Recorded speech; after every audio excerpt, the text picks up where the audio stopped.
You can't play on that. 57. Holy crap. 54. Ooh. All right, it's good. We're gonna fix it. This is ungodly different. Like I was playing 100 frames more. 100 frames more per second now than what I was playing on. Hey guys, we got a very, very different video coming to you today. This video, we're going to be taking Ty's PC and upgrading the motherboard and the CPU, and we're going to show you how to transfer everything from the old computer to the new one, so that you don't have to go back and start from scratch on your computer. As you can see behind me, over here, there it is. He was not getting very good frames in game, so all the upgrades we did here were simply with the goal of getting better FPS in game, and you're going to see the results here are pretty insane. So keep watching. Let me know in the comments below if you have any questions on any of this stuff.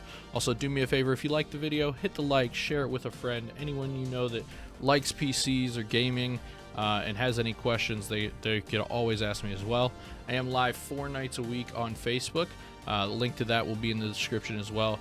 So subscribe to the page. We got more coming in the future, but I hope you guys really enjoy this video, and I'll see you in the next one. What's up, guys? I'm Hazmat. Today we're doing something a little bit different. We're taking some time away from Call of Duty. As you can see in front of me, we have all kinds of fun stuff. So this is a computer build I'm doing for my buddy Ty. He's the cameraman. Yeah, that guy. So we built him a computer a few months ago. It's got an i7-3770 CPU in it. That is no longer keeping up with the 1070 graphics card we put in it. So today we're moving up to a Ryzen 5 3600. New motherboard. We're going to show you how to build it. We're going to show you how to transfer everything from the old one to the new one so he doesn't lose any of his stuff. So keep watching and we'll get to it. Okay, so before we transfer everything over from this computer to the new computer, we're going to do some tests. A very popular test to do on here is Time Spy. Time Spy is going to give us a graphics card score and a CPU score so we can see how well it's doing and how much this CPU is holding us back. So, just going to run the test here.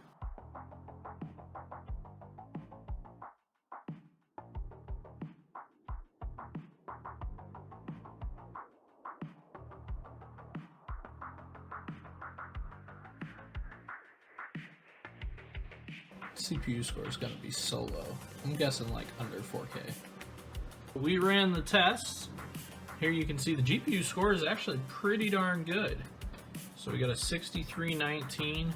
That CPU score though, 3569. Really holding this rig back.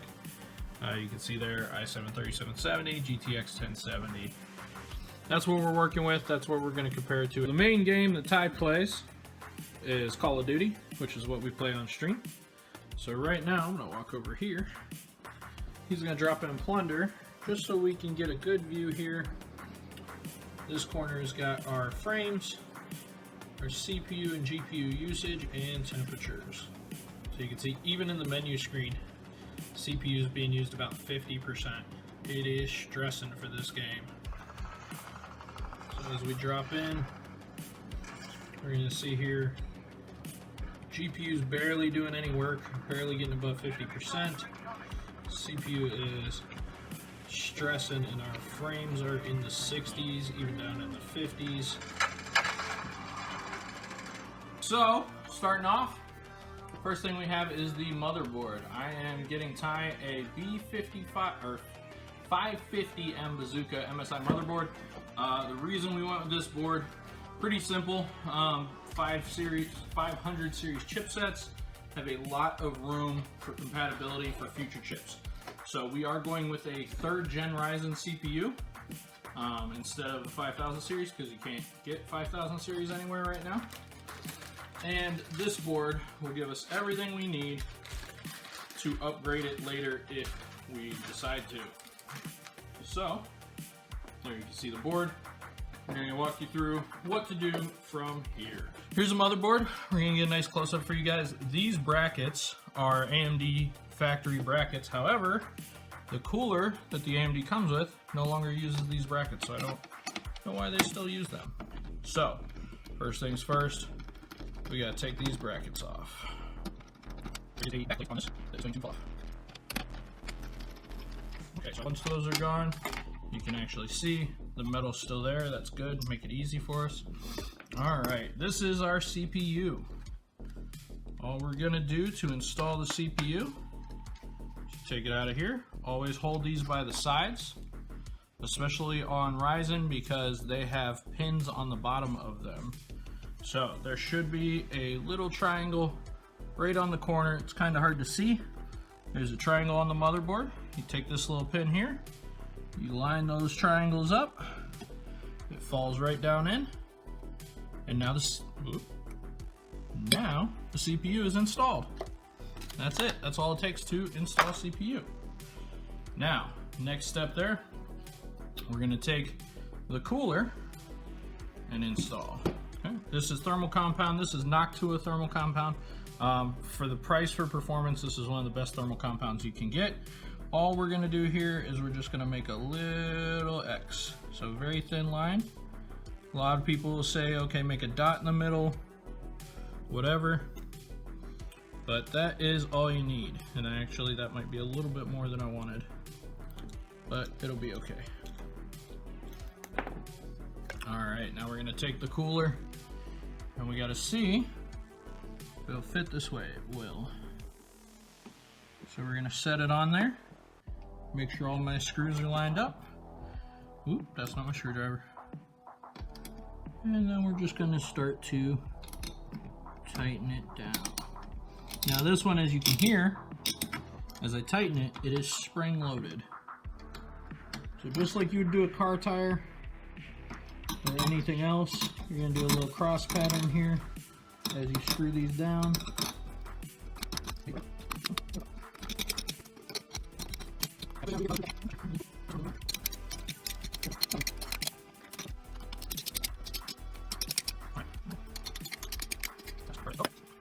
Next, super easy. All I'm gonna do, this is the power for the fan. Somewhere on your motherboard, it'll have one that says CPU fan. I don't know if you guys can see that right there. All right, but that's the fan header. So you just take the cord here, and all we're gonna do is connect it. Next up is the memory, or as you guys, if you ever see when a computer says how much RAM it has, this is what it's talking about. This is the system RAM. So he is getting 16 gigabytes of 3200 megahertz rip jaws memory. Very good memory for the price. It's not super expensive. It's also not RGB, but we're looking for performance. Now, because this is a Ryzen board, your manufacturer will always say in the paperwork where these will go, okay? I know for Ryzen and for this particular board, these are gonna go in the 2nd and 4th slots, okay? You wanna make sure that there is a gap between them. If you do not have a gap between them, you will not be operating your system in dual channel. If it's not dual channel, you're not making the most of it, okay?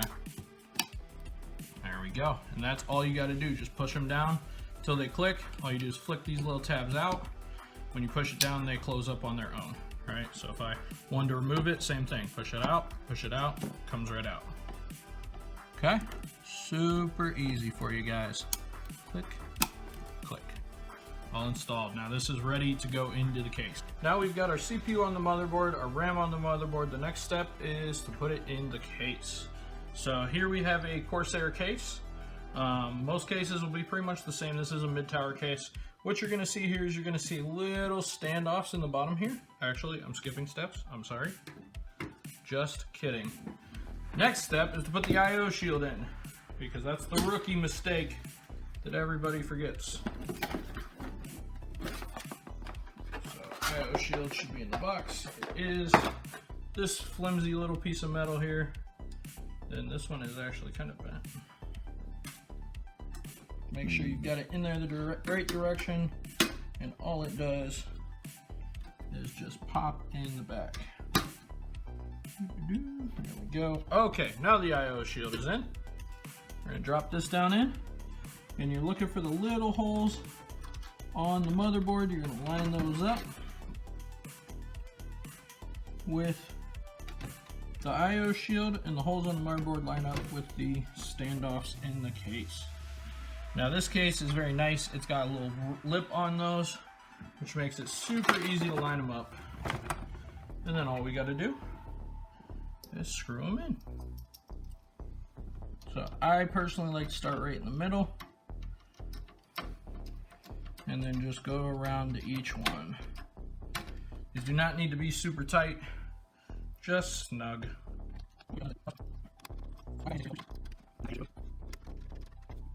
So far, here's where we're at. Okay, we have put in the fans. He is getting Easy Fab fans because they are a great price. They're RGB LED, which every gaming computer needs. They're like 25 bucks for a pack of 5 and a controller on Amazon. But I wanted to show you guys, putting in these fans is relatively easy.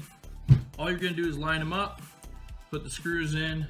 Now, the important part when you're putting them in is paying attention to where you route the cables. So coming out of the back, these are all my fan cables. If you're paying attention to this when you first start, it's gonna make managing these cables much easier once we move forward. The other thing we installed while you were away is we put in the power supply. Power supply goes in the back, 4 little screws, you just slide it in from here, okay? And I took the cables I'm going to be using and I put them through the case to the front.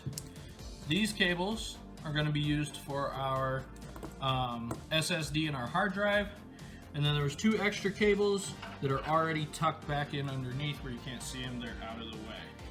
So super easy right now. I know it looks like a bird's nest. We're going to clean it up here in a little bit. We're going to talk about, we've got the motherboard in, we've got the fans in, everything else. Something we fucked up when we put the fans in. The power cable for the CPU itself goes in this back top corner over here. Put that in before you put your fans in. Just do yourself a favor, okay? That being said, this is the big cable. This is a 24 pin. This is what provides power to the rest of your board. So you pull that through the back, stick that here. This cable here, this is your USB 3.0. Super simple. That's what's going to power the USB 3.0 on the top of your computer or the front, depending on your case. This cord here is a bunch of little individual pins. This is the one that on every motherboard, you're going to have a paper that comes with it that has a layout here. Okay, not all of these pins are used. It depends on your case. Okay, so like for instance, this case only has 6 pins. Even here, it shows 8. Okay, so something to keep in mind. This is one that you're gonna have to put in. Definitely do these bottom wires before you put your GPU in, or you're not gonna have space. And then this cable over here is the front panel audio. This is our power cable for the GPU, which we don't have in yet because we gotta take it out of the other computer. But for the most part, this is now completely put together, wired up. Only thing we gotta do is move the drives and the GPU from the other computer to this one. Here we are. This is a EVGA 1070 for the win edition. This is the graphics card that was in the other computer. We took it out, we're moving it over. I'm gonna show you how to install it in the new one. I do have a GPU support bracket because this is a beefy bitch. She's a thick girl, okay? So, this slot right here is a PCIe slot. Matches this. You wanna make sure this little clicky tab is down. Okay, now all we're gonna do here is we're going to line up that with that. We had to remove one of these brackets because it was in the wrong place. And all we're gonna do now, move the power cord out of the way, line up the holes, and you hear it snap in. And we just gotta put these screws back in, which if you have fat fingers like me, not always the easiest. Now we do this with the computer on its back, makes it much easier to keep it from sagging down. And then this bracket's going to be used to help hold it up as well. Everybody hates when it sags. Alright, so this in the back, depending on your PC, this might be located in the back. You might be able to get it from the front. It just depends on the layout of your case. But this is our drive tray. This particular one has 2 trays, so we're going to use them both. You can mount these back here as well. There's 2 spots for it here, but for cable management, it's easier to put them in this bay. This is our SSD. This is our main drive. This is actually a 2.5-inch hard drive, so this still is a spinning disk drive.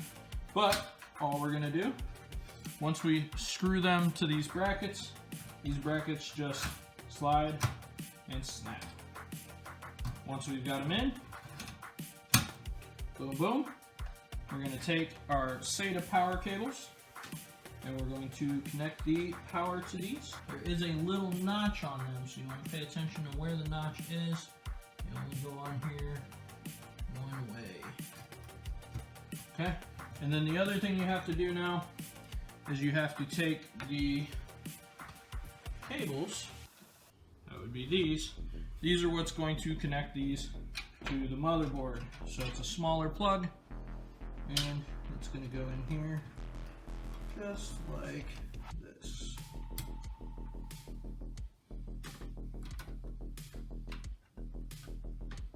Then we're going to run these cords back up to the front where they should be.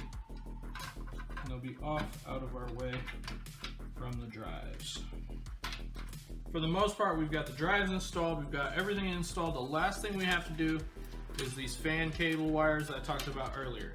This particular fan set comes with a controller and a fan hub, and it's SATA powered, so it uses the same power connection as your drives, which is super nice. So all I gotta do, plug that in there, then you're gonna take your fans and you're gonna plug them in here. Now, this particular one, if you can zoom in for me, Ty, does tell you fan 1, 2, 3, and so on around there. So what you wanna make sure is when you're doing these, that you're plugging them in the right order, or else it's going to be annoying later.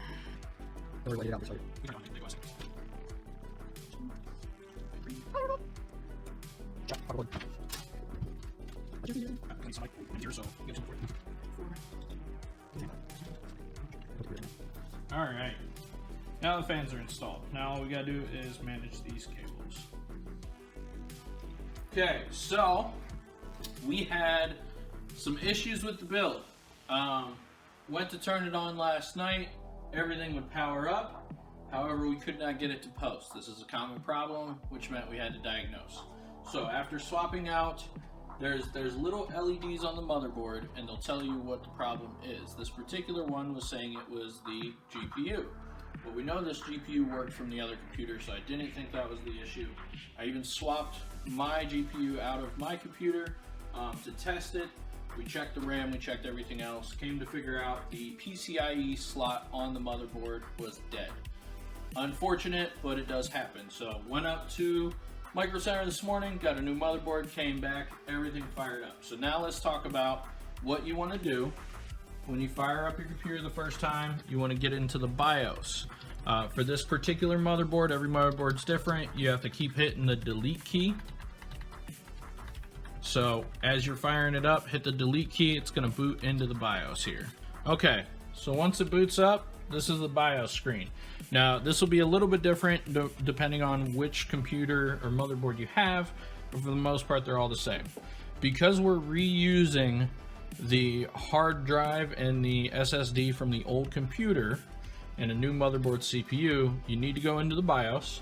Okay, you want to find your settings.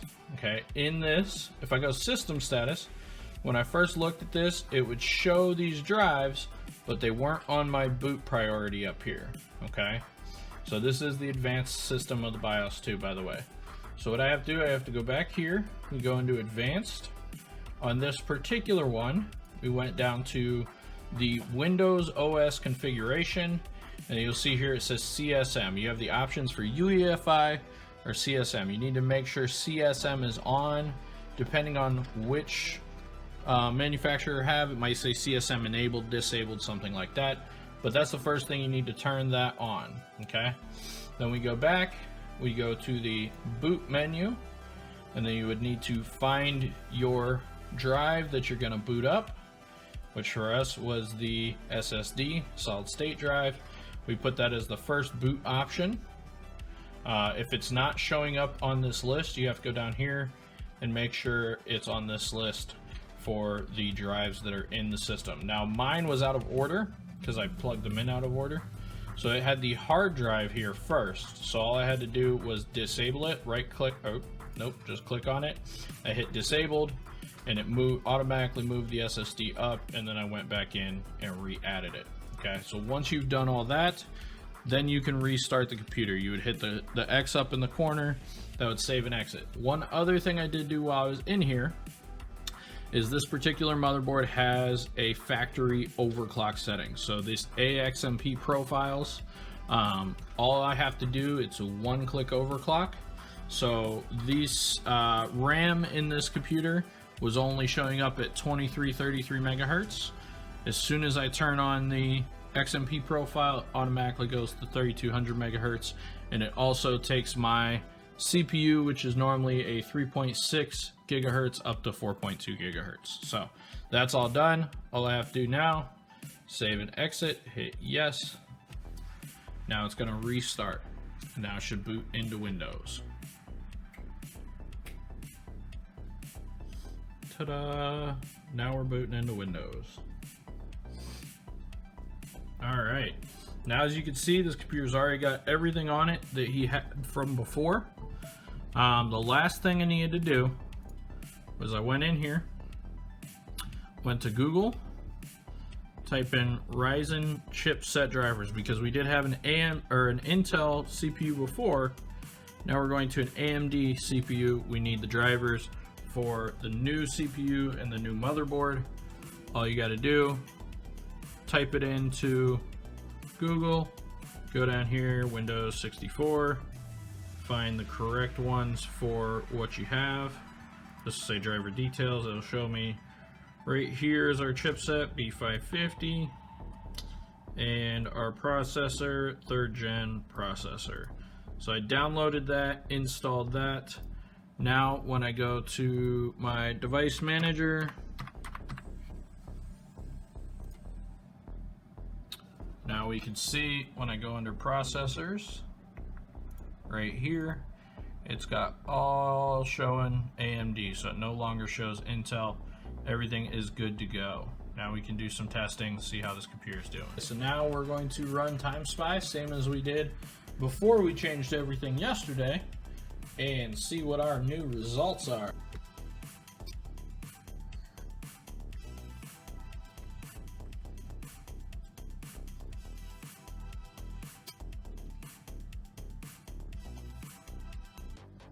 Man, that CPU test was so much better.